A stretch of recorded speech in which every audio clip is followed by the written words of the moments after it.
Oke, Ciroli Takira. สวัสดีครับเพื่อนๆทุกคน ผมจะมาเผยแพร่ภาพให้กับเพื่อนๆได้เห็นได้รับรู้กันนะครับคลิปนี้เป็นคลิปที่รัฐกะเหรี่ยงนะครับรัฐกะเหรี่ยงนะครับผมอันนี้ก็น้องๆเด็กๆนักเรียนที่เรียนอยู่โรงเรียนนะครับผมอันนี้นี่ไม่ได้ไปออกกำลังกายมาที่ไหนนะครับอันนี้ก็ถ้าได้ยินเสียงเครื่องบินมานี่นักเรียนทุกคนก็จะเตรียมตัวไปหลบกันในป่านะครับหลังจากสิ้นเสียงเครื่องบินแล้วก็พากันกลับมาเรียนเหมือนเดิมนะครับที่โรงเรียนนะครับผมอันนี้ก็จะมาอธิบายให้กับ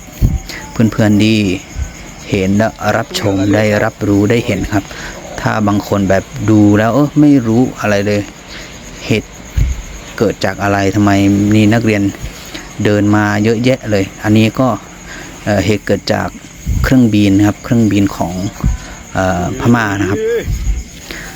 ถ้าได้ยินเสียงเครื่องบินก็จะหลบกันในป่าครับก็จะ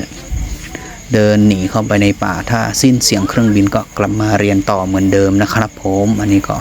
มาอธิบายกับเพื่อนๆได้เห็นได้ชมกันนะครับโอเคสวัสดีครับผมCó bao nhiêu heo?